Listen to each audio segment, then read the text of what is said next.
चलिए सभी साथ हो जाए। ओम नमः सिद्धेभ्यः। नमो अरहंताणं नमो सिद्धाणं नमो आयुर्वेदाणं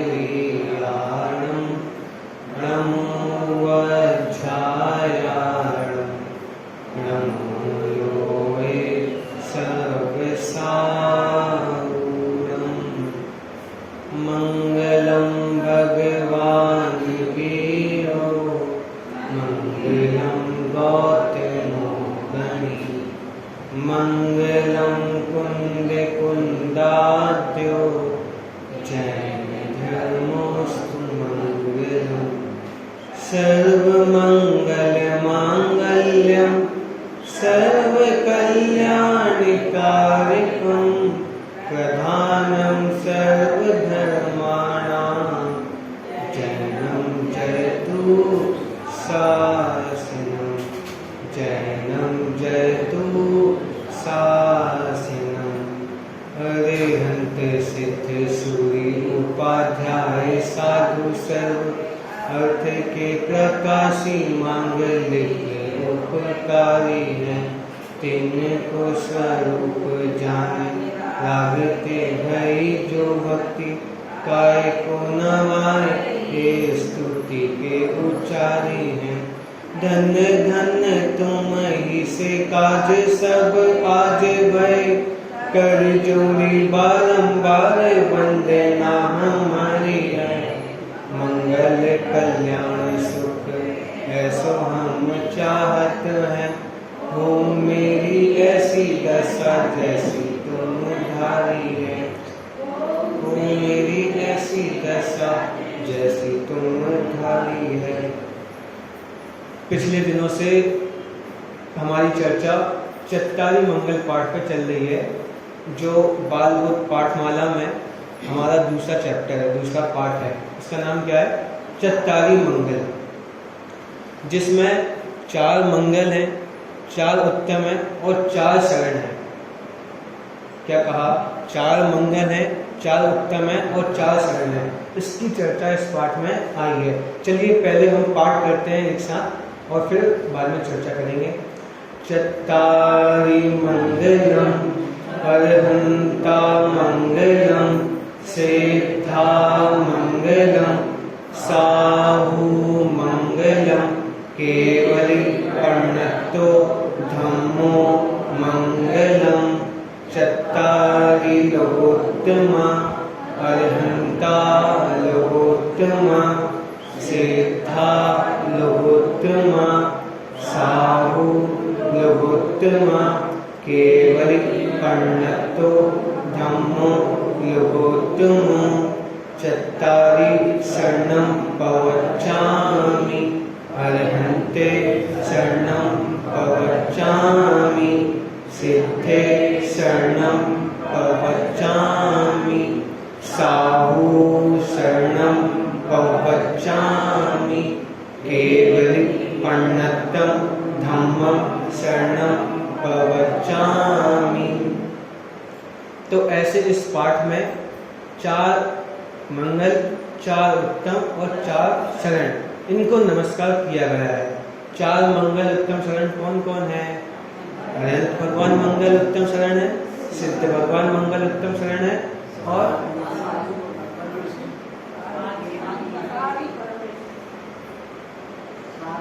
अनंत भगवान मंगल उत्तम शरण है, सिद्ध भगवान मंगल उत्तम शरण है और साधु परमेश्वरी मंगल उत्तम शरण है और केवली भगवान द्वारा बताया गया वीतराग धर्म मंगल उत्तम शरण है। इस प्रकार ये पाठ हुआ। कल हमारी चर्चा मंगल पे हो गई थी कि मंगल किसे कहते हैं, कि जो पापों को नाश करने वाला है और सुख को देने वाला है। क्या कहा? जो पापों को नाश करने वाला है और सुख को देने वाला है उसे मंगल कहते हैं। एक और परिभाषा भी देख लेते हैं हम। जो मोह राग द्वेष रूपी पापों को गलावे और सच्चा सुख उत्पन्न करे उसे मंगल कहते हैं। कि ये जो मंगल है, ये जो 4 मंगल है हमारे पापों का नाश करने वाले हैं और सुख देने वाले हैं। कौन? ये अनंतादि। क्या कहा? ये जो अनंतादि हैं वो पापों का नाश करने वाले हैं और सुख को देने वाले हैं। ये इसकी पूरी कल चर्चा हमने की थी। आगे, अनंतादि स्वयं मंगलमय है और उनमें भक्ति भाव होने से परम मंगल होता है। कि अनंतादि कैसे है? स्वयं मंगलमय है। मंगलमय मतलब कि अनंतादि पूर्ण सुखी हो चुके हैं। मतलब अनंत और सिद्ध तो पूर्ण सुखी हैं, लेकिन जो आचार्य उपाध्याय साधु हैं वो उसी मार्ग में लग चुके हैं। और वीतराग में जो धर्म है वो सुख का मार्ग बताने वाला है। इसलिए ये लोग कैसे हैं? मंगलमय हैं। और उनमें भक्ति भाव करने से मंगल होता है। कि जब हम भगवान की भक्ति करेंगे तब पाप उत्पन्न नहीं होंगे। क्या कहा? कि जब हम भगवान की भक्ति करेंगे तब पाप उत्पन्न नहीं होंगे। जैसे हम मंदिर जी में आए और भगवान के दर्शन कर रहे हैं, पूजन कर रहे हैं, तब क्या कोई पाप क्रिया में लगे हुए हैं क्या हम? मतलब चौके बना, मतलब खाना बनाने में, व्यापार करने में, इन चीज़ों में तो पाप होता है। लेकिन जब हम भगवान के दर्शन कर रहे हैं, जब हम भगवान की पूजा कर रहे हैं, जब हम भगवान की भक्ति कर रहे हैं, तब क्या उस समय पाप हो रहा है क्या? नहीं हो रहा। तो उनके दर्शन, उनकी भक्ति करने से भी मंगल होता है। जैसे हमारे दो भाई हैं, अब एक को जाना है टॉकीज में मूवी देखने, पिक्चर देखने, और एक को जाना है मंदिर। क्या कहा? एक को जाना है टॉकीज में और एक को जाना है मूवी देखने। अब कौन अच्छा काम कर रहा है? कि जो मंदिर में जा रहा है। तो जो मंदिर में जाएगा उसका भला होगा। जो मंदिर में जाएगा उसने जो पहले पाप बांधे हैं वो पुण्य में संक्रमण होगा। अब जैसे एक भाई तो इस रास्ते से जा रहा था और एक भाई इस रास्ते से जा रहा था मूवी देखने। अब उस रास्ते पे कुछ हो गया। आप इतनी ऐसी खबर बहुत सुनते होंगे कि कोई तीर्थ यात्रा पे जा रहा था, उसका कुछ नहीं हुआ, और कोई कहीं घूमने जा रहा था, उसका बहुत कुछ हो गया। तो ऐसा कैसे संभव है कि वो पाप पुण्य में कन्वर्ट हो जाते हैं? बात समझ में आ रही है? तो ये अनंतादि कैसे हैं? मंगलमय है। इनकी भक्ति करने से मंगल होता है। बात समझ में आई? अब जैसे हम मंदिर में आए, क्या कहा? अभी हम मंदिर में आए और हमारा बहुत तेज सिर दुख रहा था, और जैसे ही मंदिर में आए भगवान को देखा तो कभी ऐसा होता है कि वो सिर दुखनी गायब हो जाता है। मतलब आप कभी आप एक बार ऐसा देखना, अनुभव करना कि ऐसा चमत्कार हो जाता है। तो ये कैसे हो सकता है? ये कैसे संभव है कि ये अनंतादि मंगलमय है? इनके स्मरण से, इनकी भक्ति करने से मंगल होता ही है। जो पहले पाप किए हमने वो पुण्य में संक्रमण होता ही है। ऐसा नहीं है कि जो पहले पाप माने वो संक्रमण नहीं होगा, उनका होता ही है। अब अगर एक बात बताओ, अगर इन अनंतादि की भक्ति से पाप का पुण्य में कन्वर्ट नहीं होगा तो कौन की भक्ति से पाप नष्ट होंगे? कौन की भक्ति से पुण्य होगा? बात समझ में आ रही है? अब क्या व्यापार करने से पुण्य होगा क्या? तो मतलब ये अनंतादि कैसे है? मंगलमय है। अनंतादि कैसे हैं? मंगलमय है। अब हम ये सोचते हैं कि हमारे घरों में पुण्य बढ़ जाए। सबकी एक चाह होती है कि हमारे घर में पाप ना हो, पुण्य हो जाए, लेकिन दिन भर पापों की क्रियाओं में लगे रहते हैं और सोचते हैं कि पुण्य हो जाए हमारे घर में। तो ऐसा कैसे संभव है? हम पुण्य करना नहीं चाहते लेकिन पापों से बचना चाहते हैं। तो ऐसा कैसे होगा? अब पुण्य करना है तो मंदिर जी में आना पड़ेगा, भगवान के दर्शन भक्ति करनी पड़ेगी, तब वो पुण्य होगा।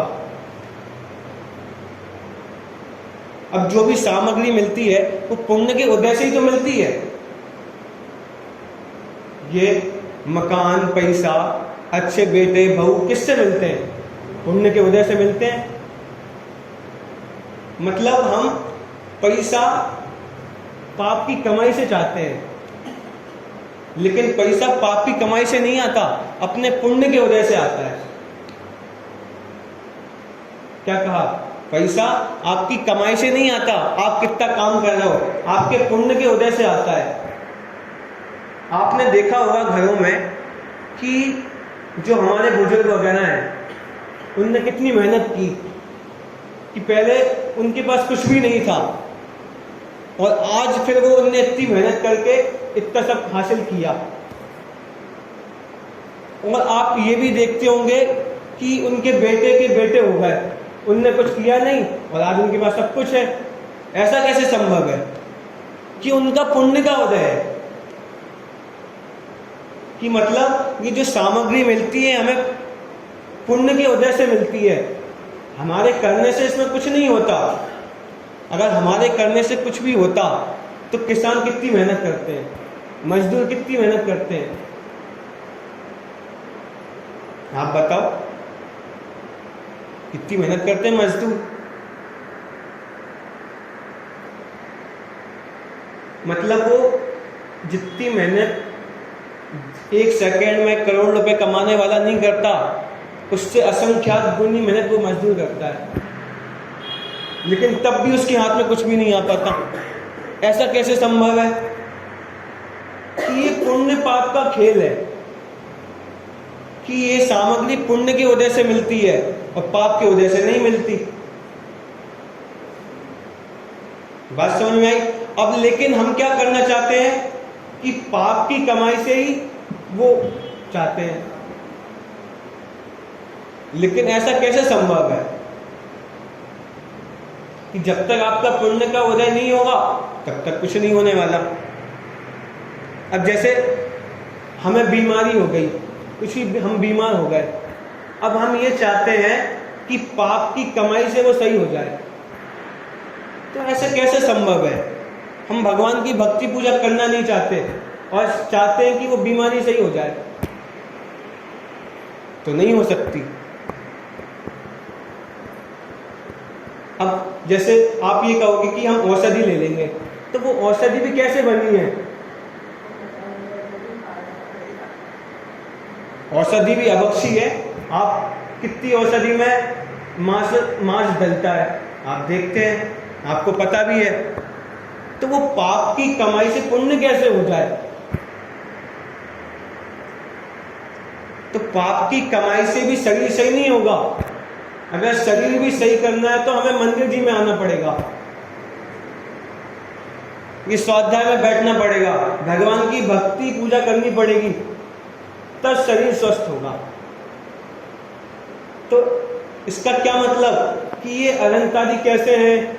मंगलमय है, कि बाहर में भी इनके कारण ही मंगलमय होता है और सुखी भी हम इनके ही कारण से होते हैं, और जो कुछ सामग्री भी मिलती है वो इनके कारण से ही मिलती है। तो क्या हुआ कि ये अनंत आदि कैसे हैं? मंगलमय हैं और मंगल करने वाले हैं। आप मोक्ष मार्ग प्रकाशक के मंगलाचरण में पढ़ते होंगे, मंगलमय मंगलकरण वीतराग विज्ञान, नमो ताहि जाते भय अनंत आदि महान। कि ये अनंत आदि कैसे हैं? मंगलमय हैं और मंगल करने वाले हैं। बाहर में कोई मंगल करने वाला नहीं है। मंगल करने वाला मतलब कोई आपको सुखी करने वाला नहीं है। आपके बेटे बहू भी आपको दुखी ही करेंगे, आपके बेटे बहू भी आपको दुखी ही करेंगे, लेकिन ये अनंत आदि ही आपको सुखी करेंगे। इनके सिवाय आपका कोई भी नहीं है। आप कितने घरों में देखते होंगे ऐसा कि अपने बच्चों को अच्छे से पढ़ाया लिखाया, अब वो चले गए विदेशों में, अब वो माता पिता के कुछ भी काम में नहीं आ रहे। बढ़िया 25-30 साल तक उनको पढ़ाया लिखाया, पहले बाहर भेज दिया था पढ़ाने के लिए अच्छे से, अच्छा पैसा खर्च किया उनके ऊपर, अब वो 30 साल के बाद बाहर चले गए विदेश में, अब क्या काम में आ रहे हैं आपके? अब वो क्या आपको नमोकार मंत्र सुनाएंगे? अब क्या आपकी समाधि करवाएंगे? तो अगर आपको भी अगर समाधि करनी है अंत में, तो बच्चों को ये पढ़ाना पड़ेगा, बच्चों को समाधि सिखानी पड़ेगी कि समाधि क्या है, समाधि का स्वरूप बताना पड़ेगा, तभी आपकी समाधि हो पाएगी। अब आपके साथ कोई होगा ही नहीं अंत काल में, तो आपकी समाधि कैसे होगी? बात समझ में आ रही है? तो बच्चों को भी इसी मार्ग में लगाना पड़ेगा। तो अरहंत आदि मंगलमय है, क्यों है? क्योंकि वो सुख देने वाले हैं, उनके सिवाय सुख कोई देने वाला नहीं है। जैसे आपको इतने वर्ष हो गए, तो क्या आपके बेटे बहू ने आपको कभी सुखी किया?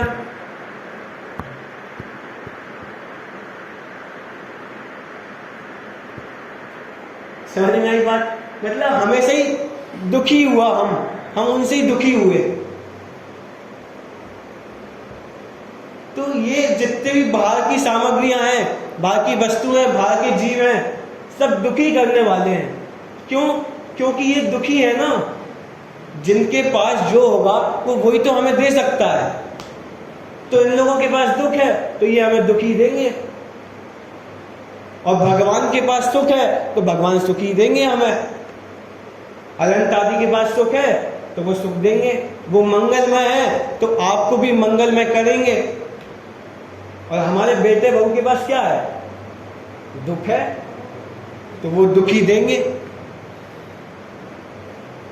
मतलब बड़े पंडित जी साहब हैं, ब्रह्मचारी रविंद्र जी आत्मन, वो एक चीज बताते हैं कि शादी क्या है, विवाह क्या है, कि दो दुखिया मिलके सुखी होना चाहते हैं। क्या? दो दुखिया सुखी होना चाहते हैं, इसका नाम शादी है। कि जो लड़की पहले से हैरान थी, जो लड़के पहले से हैरान थे, अब एक दूसरे को जिंदगी भर हैरान करते रहेंगे। कि दोनों दुखी हैं, अब मिलके एक दूसरे को और दुखी करते रहेंगे जिंदगी भर तक। तो मतलब बाहर की सामग्री, बाहर के जीव दुखी है तो वो आपको क्या देंगे? दुखी देंगे। मतलब जिसके पास जो होगा वही तो देगा। अब पानी में शीतलता है तो पानी क्या करेगा? शीतलता प्रदान करेगा। अग्नि के पास उष्णता है तो अग्नि क्या करेगी? गर्मी देगी। अब ऐसी भगवान के पास क्या है? भगवान पूर्ण सुखी हो चुके हैं, तो वो पूर्ण सुखी करेंगे आपको। कैसे करेंगे? कि आपको मार्ग बताएंगे कि आप कैसे सुखी हो सकते हो। तो ये भगवान ही हमें सुखी करने वाले हैं विश्व में, और कोई सुखी करने वाला नहीं है। इस प्रकार हमारी मंगल पे चर्चा हुई।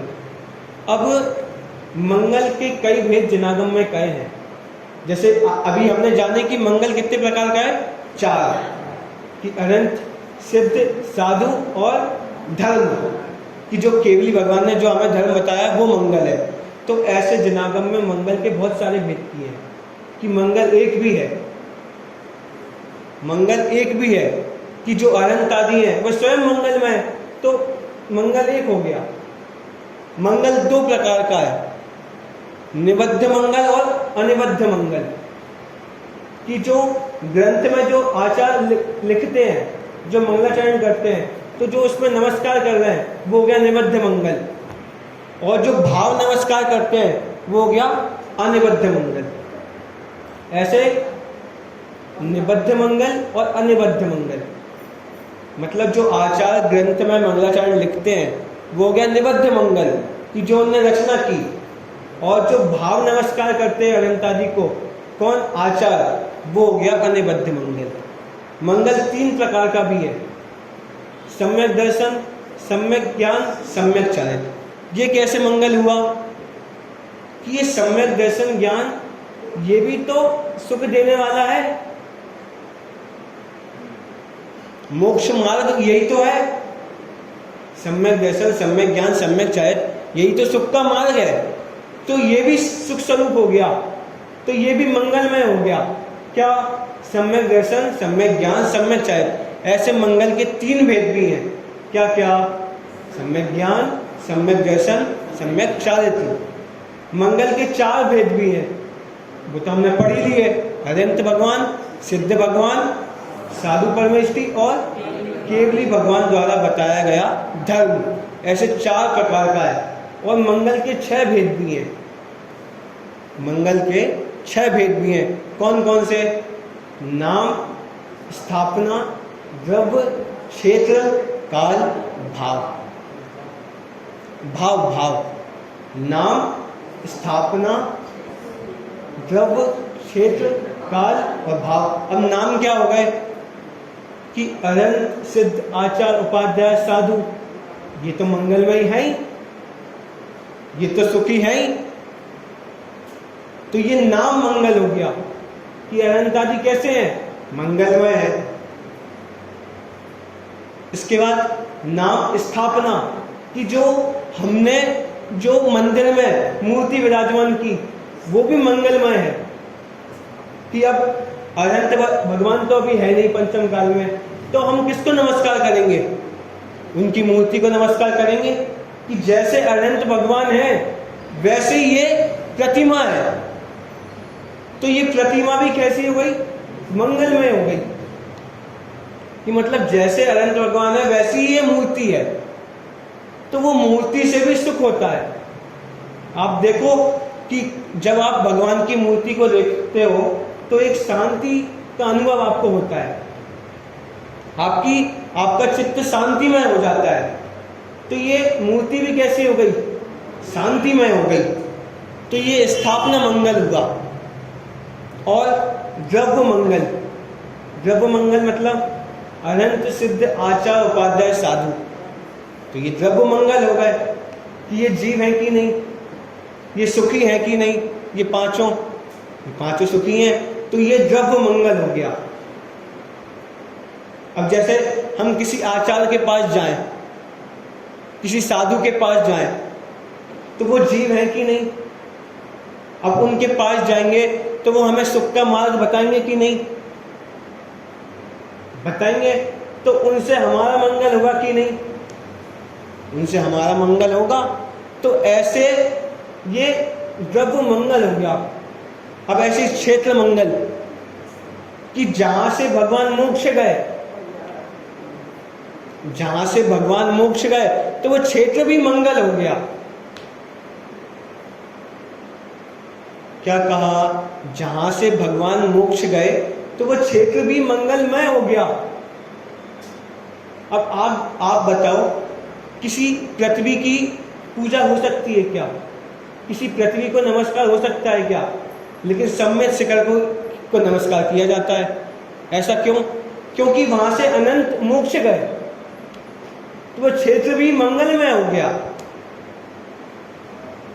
ऐसे ही द्रव्य, क्षेत्र, काल, कि जब महावीर भगवान मोक्ष गए तो वो समय भी मंगलमय हो गया। कि वो भगवान सुबह मोक्ष गए तो वो समय का काल मंगलमय हो गया। वो तिथि मंगलमय हो गई कि भगवान उस दिन से मोक्ष गए। तो ऐसा वो काल भी मंगलमय हो गया। ऐसे ही भाव, कि वो वीतराग विज्ञान, वो भगवान के गुण, वो तो मंगलमय है ही। भगवान की वीतरागता, सर्वज्ञता, वो तो मंगलमय है ही। तो इस प्रकार मंगल के 6 भेद हैं। कौन कौन से? नाम, स्थापना, द्रव्य, क्षेत्र, काल और भाव। इस प्रकार अभी हमने मंगल की चर्चा की। अब आगे उत्तम और सरल की चर्चा करेंगे। देखिए आगे, लोक में 4 उत्तम हैं। क्या कहा? लोक में 4 उत्तम हैं। अनंत भगवान उत्तम है, सिद्ध भगवान उत्तम है, साधु मतलब आचार, उपाध्याय और साधु उत्तम है, तथा केवली भगवान द्वारा बताया हुआ वीतराग धर्म उत्तम है। समझ में आया? इतना हमारा हो गया।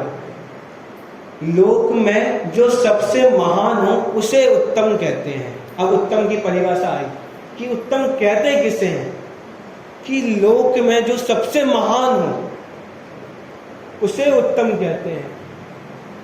कि मध्य प्रदेश में सबसे महान कौन है? शिवराज सिंह चौहान है। इंडिया में सबसे महान कौन है? मोदी है। तो ऐसे ही विश्व में सबसे महान कौन है? ये अनंत आदि। इनसे श्रेष्ठ, इनसे महान विश्व में कोई भी नहीं है। क्या कहा कि अनंत आदि से श्रेष्ठ, अनंत आदि से महान विश्व में कोई भी नहीं है, यही सबसे महान है। अब हमें दुनिया इतनी सी दिखती है तो हम सोचते हैं कि इसी दुनिया में कोई ना कोई महान होगा, लेकिन दुनिया इतनी सी नहीं है कि उनने तो, विज्ञान ने तो इतनी सी एक गोल बना दिया बॉल जैसा कि इतना सा है, दुनिया इतनी सी है। लेकिन दुनिया इतनी सी नहीं है, दुनिया बहुत बड़ी है। तो उसमें महान कौन है? ये अनंत आदि महान है। उनसे महान विश्व में कोई भी नहीं है। अब पूरी दुनिया धन को महान समझती है। क्या कहा? पूरी दुनिया धन को महान समझती है। अब वो धन को महान क्यों समझती है? क्योंकि उससे सुख चाहती है। मतलब सब जीवों के लिए धन श्रेष्ठ है। सब जीवों के लिए धन श्रेष्ठ है। धन श्रेष्ठ क्यों है? क्योंकि सबको लगता है कि धन से काम होता है, धन से ही सारे काम होते हैं,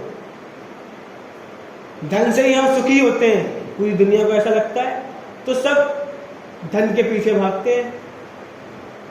तो धन सबको कैसा लगता है? मंगलमय लगता है, सुख का कारण लगता है। लेकिन धन का स्वरूप नहीं पता कि धन कैसा है। मतलब धन मंगलमय नहीं है, धन उत्तम नहीं है। उत्तम कौन है? मंगलमय कौन है? ये अनंत आदि। क्योंकि धन से हमारा मंगल नहीं होता, धन से हम सुखी नहीं होते। अब एक बात बताओ, जैसे हम हॉस्पिटल में हैं, वेंटिलेटर पे हैं, अब हम पे कितने ही धन हो तो क्या हम सुखी हैं क्या? अब कोरोना में कितने बीमार हो गए, अब कितने ही धन था तो क्या वो ठीक हो पाए क्या? मतलब धन से काम नहीं होता। क्या कहा? धन से काम नहीं होता। अगर धन से काम होता हो तो ठीक हो जाए, कोई सी भी बीमारी का इलाज हो जाए, लेकिन ऐसा नहीं होता।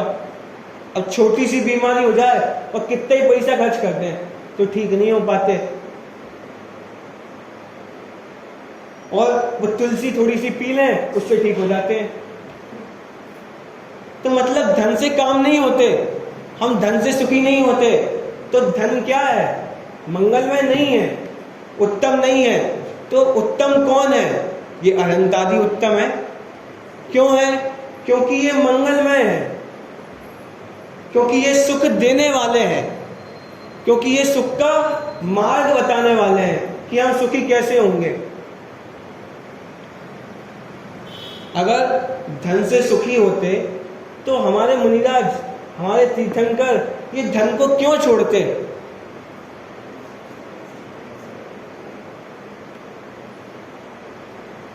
बात समझ में आ रही है? कि आपको पता है कि महान पुरुषों के पास सामान्य जीवों के लोगों से ज्यादा धन होता है।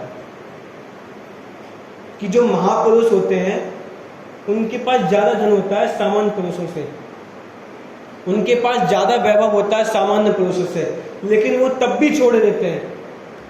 क्यों? क्योंकि उनको भाषित होता है कि मेरा सुख इसमें नहीं है, मेरा सुख मेरे में है, मेरा सुख मेरी आत्मा में है, मेरा सुख मेरे वैभव में नहीं है, इस धन में नहीं है। अगर धन में सुख होता तो वो क्यों छोड़ते? उनके पास कोई वैभव की कमी थोड़ी ना थी।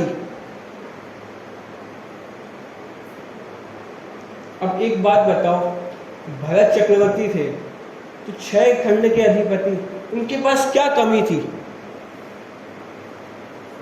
कोई कमी नहीं थी, पूरी सुविधाएं थी, सब कुछ था, तब भी उनने छोड़ दिया। क्यों? क्योंकि उसमें सुख नहीं है ना। अगर उसमें सुख होता तो क्यों छोड़ते? बात समझ में आ रही है? मतलब क्या कि पर वस्तु में हमारा सुख है नहीं, धन में हमारा सुख है नहीं, ये जो वैभव मिला, मकान मिला, ये जो बच्चे मिले, इनमें हमारा सुख है नहीं। अगर इनसे सुख होता तो अभी भी हम सुखी होते, हमेशा हम सुखी रहते। लेकिन आप कल्पना करो, आप विचार करो कि आपको एक समय भी सुख मिला क्या? क्षण भर भी आपको उनसे सुखी हुए क्या? आप नहीं हुए। तो क्यों नहीं हुए? क्योंकि उनसे हमारा सुख है नहीं, उनसे कोई सुख दुख का संबंध है नहीं। एक और गजब की बात कि जैसे वो हमें सुखी नहीं करते तो वो हमें दुखी भी नहीं करते। क्या कहा? जैसे हमारे बच्चे, बहू, बेटे हमें सुखी नहीं करते तो वो हमें दुखी भी नहीं करते। बात समझ में आई? मतलब इसका मतलब ये है कि विश्व में हमें कोई दुखी नहीं कर सकता। अगर दुखी करता होता तो नरक में भी जीव हैं और वो सम्यक दृष्टि हैं और वो सुखी हैं। त्रियंच गति में भी जीव हैं और वो सुखी हैं। तो इससे क्या समझ में आ रहा है कि विश्व में कोई भी पदार्थ ऐसा नहीं कि वो हमें सुखी दुखी कर सकता हो। विश्व में हमें कोई सुखी दुखी नहीं कर सकता। सुखी दुखी होंगे तो हम अपने अज्ञान से होंगे, हम अपने मिथ्यात्व से होंगे। और मिथ्यात्व क्या है कि ये पर वस्तु जो हमें मिली है, ये जो शरीर हमें मिला है, उसमें एकत्व ममत्व करना, उसे अपना मानना, उसे अपना मानना, वो सुख दुख का कारण है। अगर हम इस शरीर को अपना नहीं मानेंगे तो हम कभी दुखी नहीं होंगे, और शरीर को अपना मानेंगे तो दुखी होंगे। अब अगर हमें सुखी होना है तो हमें क्या करना है? शरीर को अपना नहीं मानना, हमें आत्मा को अपना मानना है, तब हम सुखी हो पाएंगे। ऐसे ही लोक में जो सबसे महान हो उसे उत्तम कहते हैं। तो उत्तम कौन कौन है? ये अनंत आदि। क्यों है उत्तम? क्योंकि ये मंगलमय हो चुके हैं, क्योंकि ये पूर्ण सुखी हैं और सुख को देने वाले हैं। हमें कोई श्रेष्ठ क्यों लगता है? कि उससे हमारा कोई प्रयोजन हो या वो हमें सुखी दिखे। हमें अंबानी की या नरेंद्र मोदी की महिमा क्यों आती है? क्योंकि हमें ऐसा लगता है कि यार ये तो बहुत सुखी है, इसलिए हम उनको महान समझते हैं। लेकिन वो सुखी नहीं है, वो दुखी ही है। सुखी है तो कौन है? ये अनंत आदि है। उनके सिवाय विश्व में कोई सुखी नहीं है। इनके सिवाय विश्व में कोई सुखी नहीं है। चलिए आगे। लोक में ये चारों सबसे महान है, अतः उत्तम है, कि इनसे उत्तम विश्व में कोई भी नहीं है। अब अगर हम किसी और को उत्तम समझते हैं तो वो क्या है? हमारा अज्ञान है, हमारा मिथ्यात्व है। अगर हमें अनंत आदि से उत्तम अगर पैसा लगता है, मोदी लगता है या वो अंबानी लगता है, तो हमारा अज्ञान है। जैसे विचार करो कि यहाँ पे मोदी आया हो, विदिशा नगरी में मोदी आया हो, और कोई कहे कि आचार्य श्री का संघ आया है या कोई बड़ा विद्वान आया है और उनके प्रवचन चलने वाले हैं और वहाँ पे मोदी के भाषण चलने वाले हैं, तो अब आप कहाँ पे जाओगे? अगर आप मोदी के पास जा रहे हो तो आप उसको महान मान रहे हो, आप उसको सुखी मान रहे हो। मतलब आपको अभी कल्पना नहीं है कि सुख क्या है, आपको निर्णय नहीं हुआ कि सुख क्या है, वास्तविक सुख क्या है। अगर वास्तविक सुख की खबर होती तो आप प्रवचन सुनने जाते, उस स्वाध्याय सभा में जाते। तो ऐसे ही हम व्यापार आदि में जा रहे हैं, इस मंदिर को छोड़ के स्वाध्याय में लग रहे हैं, तो ये सब क्या है? हमारा अज्ञान है, हमारा मिथ्यात्व है। अगर अज्ञान मिथ्यात्व नहीं होता तो हम स्वाध्याय में आते। क्यों? क्योंकि सुख का मार्ग तो हमें यहाँ पे मिलने वाला है, सुखी तो हम यहाँ से होने वाले हैं। व्यापार में कहाँ सुख है? मतलब व्यापार में कोई सुख नहीं है। व्यापार का भी प्रयोजन उस इतना ही है कि पैसा आ जाए जैसे ना तैसे। अगर घर में सुख शांति से पैसा आ रहा हो, जैसे कोई आपसे कहे कि आपको मंदिर में आना है, बस आपको मंदिर में आना, आपको कुछ नहीं देंगे, पर आप बस 5 घंटे डेली मंदिर में आओ, हम आपको डेली 10 लाख रुपए देंगे। तो आप कहोगे हम 5 घंटे नहीं, हम तो 8 घंटे आएंगे मंदिर में। क्यों? क्योंकि अभी भी हमें वो पैसे में सुख लग रहा है, इसलिए। और कोई ये कहे कि आपको सुख का मार्ग तो यहीं पे मिलने वाला है, तो आप कहोगे कि नहीं नहीं, सुखी तो हम वहीं से होंगे। धन तो अपनी जगह है, एक लोक व्यवहार नाम की भी तो कोई चीज होती है कि नहीं होती? हाँ, मंदिर तो बाद में चलता रहेगा, स्वाध्याय तो बाद में हो जाएगा। तो ऐसा क्यों होगा? क्योंकि हमें अभी सुख की खबर नहीं है। क्या कहा? कि अभी हमें सुख की खबर नहीं है। अगर सुख की खबर होती तो हम पहले मंदिर में आते, हम व्यापार में नहीं जाते, हम सबसे पहले सुबह उठ के चाय नहीं पीते, हम भगवान का स्मरण करते कि भैया हे भगवान, आप जैसे सुखी हो गए हो, मैं भी आप जैसे ही सुखी हूँ मेरी ऐसी दशा जैसी तुम धारी है, कि आप ही इस जगत में सुखी हो, आपके सिवाय इस जगत में कोई सुखी नहीं है। आप ही महान हो, आप ही उत्तम हो, आपके सिवाय इस जगत में कोई भी उत्तम नहीं है। चलिए आगे इस पाठ को आज खत्म करते हैं। मैं चारों की शरण में जाता हूँ, मैं चारों की शरण में जाता हूँ। किस किस की? अनंत भगवान की शरण में जाता हूँ, सिद्ध भगवान की शरण में जाता हूँ, साधुओं, आचार्य, उपाध्याय और साधु की शरण में जाता हूँ, और केवली भगवान द्वारा बताए गए वीतराग धर्म की शरण में जाता हूँ। अब ये शरण क्या है? अब परिभाषा आप देखना। शरण सहारे को कहते हैं। क्या कहा? शरण सहारे को कहते हैं। अब जिसको पैसे में सुख लगेगा तो वो पैसों की शरण में जाएगा। अब वो छोटा सा बालक है, उसकी माँ गुम गई, तो उसके लिए शरण कौन है?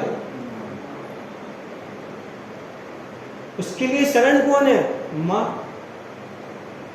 अब कोई उसको कुछ भी दे, कोई आए कि बेटा ये टॉफी ले ले, तो वो बच्चा टॉफी लेगा क्या? कोई आएगा कहेगा कि ये खिलौना ले लो, तो वो बच्चा खिलौना लेगा क्या? क्यों? क्योंकि उस बच्चे के लिए माँ ही शरण है। तो हम जगत में हैं, हम दुखी हैं, तो हम सब सुख चाहते हैं कि नहीं चाहते? सुख चाहते हैं। तो हमारे लिए शरण क्या हुई? हमारे लिए शरण क्या हुई? सुख हमारे लिए शरण हुई। हमारे लिए शरण कौन हुए? मंगल हमारे लिए शरण हुए। अब लेकिन अनादि काल से हमने मंगल या कहो सुख को गलत जगह ढूंढा।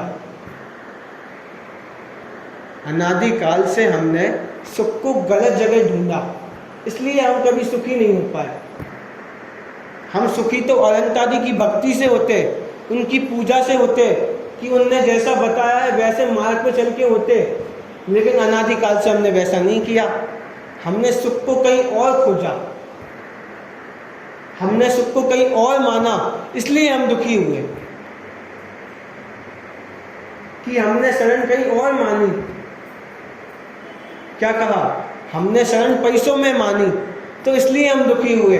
हमने शरण पत्नी में मानी तो हम दुखी हुए। अब आप देखते हो कि जैसे 25 साल में किसी युवा ने शादी की, अब 2-4 वर्ष बाद उसकी पत्नी मर गई, उसकी मृत्यु हो गई। अब वो जीवन भर दुखी होता रहेगा। क्यों? क्योंकि वो उसने अपनी शरण किसमें मानी? पत्नी में, कि अगर ये पत्नी नहीं है तो हम दुखी है, वो ऐसा मान के बैठा है। तो पत्नी पहले थी क्या? जब वो 10 साल का था, जब वो 15 साल का था, तो तब उसकी पत्नी थी क्या? लेकिन तब वो सुखी था। लेकिन जब वो 25 साल का हुआ तब उसकी शादी हुई और 2-4 साल बाद उसकी पत्नी मर गई तो दुखी होने लगा। क्यों? क्योंकि उसने शरण किसमें मानी? पत्नी में। तो जब हम गलत जगह अपनी शरण को मानेंगे तो हम दुखी होंगे। तो हमारे लिए शरण कौन है? पंच परमेष्टि, ये 4 मंगल, ये 4 उत्तम, यही हमारे लिए शरण है। शुद्धात्म अनुपंच गुरु जग में शरणा दोय, कि निश्चय से तो आत्मा ही हमारे लिए शरण है। पंच परमेष्टि तो व्यवहार से है, पंच परमेष्टि तो इसलिए है कि अभी हम धर्म मार्ग में लगे हुए नहीं हैं, हमें सुख की खबर है नहीं। तो सबसे पहले हम पंच परमेष्टि के पास जाएंगे। तो वो पंच परमेष्टि के पास जाएंगे तो वो हमें बताएंगे कि आप हमारी शरण में मत आओ, आप अपनी शरण में जाओ, तो आप सुखी होगे। एक गाथा है, अनंत सिद्ध आचार पाठक साधु है परमेष्टि पर, सब आत्मा की अवस्था ही आत्मा ही है शरण। क्या कहा? कि ये अनंत सिद्ध आचार उपाध्याय साधु, ये क्या है? ये तो सिर्फ पद है, ये तो सिर्फ आत्मा की अवस्था ही है। और ये भी कैसे प्राप्त हुई? आत्मा की शरण से ये सब प्राप्त हुई है। अगर आत्मा नहीं होती तो अनंत भगवान नहीं होते, अगर आत्मा नहीं होती तो आचार्य उपाध्याय साधु नहीं होते, अगर आत्मा नहीं होती तो सिद्ध भगवान नहीं होते। इनने भी किसकी शरण ली? अपनी आत्मा की शरण ली, तब वो आज इस पद पे हैं। अगर हमें उन जैसा बनना तो क्या करना पड़ेगा? हमें अपनी शरण लेनी पड़ेगी। तो विश्व में कोई शरण नहीं है, सिर्फ आत्मा ही हमारी शरण है। क्या कहा? सिर्फ आत्मा ही हमारी शरण है, मतलब मैं ही मेरे लिए एक शरणागत हूं, मेरे लिए विश्व में कोई शरण नहीं है। चलिए इस पाठ को पूरा करते हैं। आगे, पंच परमेष्टि द्वारा बताए हुए मार्ग पर चलकर अपनी आत्मा की शरण लेना ही पंच परमेष्टि की शरण है। कि पंच परमेष्टि की शरण भी क्या है?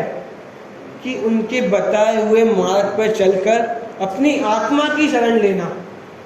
कि पंच परमेष्टि कह रहे हैं कि अपनी आत्मा में जाओ, अपनी आत्मा को अपना जानो, तो वो वास्तव में पंच परमेष्टि की शरण है, तो वो वास्तव में अनंत आदि की भक्ति है, तो वो वास्तव में अनंत आदि को नमस्कार है, वो अनंत आदि को पूजा करना होगा। जैसे माता पिता की भक्ति पूजा करना क्या है? कि सुबह उठो, एक बार उनके पैर छू लो और जयजन कर दो। तो क्या ये माता पिता की सेवा है? क्या ये माता पिता की भक्ति है? और फिर माता पिता कहें कि वो काम करे आप, अरे हम तो चले जाएंगे, हमें नहीं जाना। तो क्या ऐसी भक्ति होगी माता पिता की? नहीं, कि अब वो जैसा कहेंगे हम वैसे ही काम करें। सिर्फ उनके पैर अकेले नहीं पड़े, सिर्फ उनको नमस्कार अकेला नहीं करें, कि जैसे हमारे माता पिता कहें वैसे हम काम करें जीवन में, तो वो माता पिता की सेवा है, तो वो माता पिता की भक्ति है। ऐसे ही भगवान की भक्ति क्या हुई? कि भगवान जो कह रहे हैं हम वैसा काम करें। अब भगवान क्या कह रहे हैं? कि पंच परमेष्टि द्वारा बताए हुए मार्ग पर चलकर अपनी आत्मा की शरण लेना कि मैं आत्मा हूँ ऐसा जानना, मैं आत्मा हूँ ऐसा निर्णय करना, ये वास्तव में पंच परमेष्टि की शरण है। इसके सिवाय कोई भी पंच परमेष्टि की शरण नहीं है। चलिए विराम लेते हैं। जो व्यक्ति पंच परमेष्टि की शरण लेता है उसका कल्याण होता है, अर्थात दुख भव भ्रमण मिट जाता है।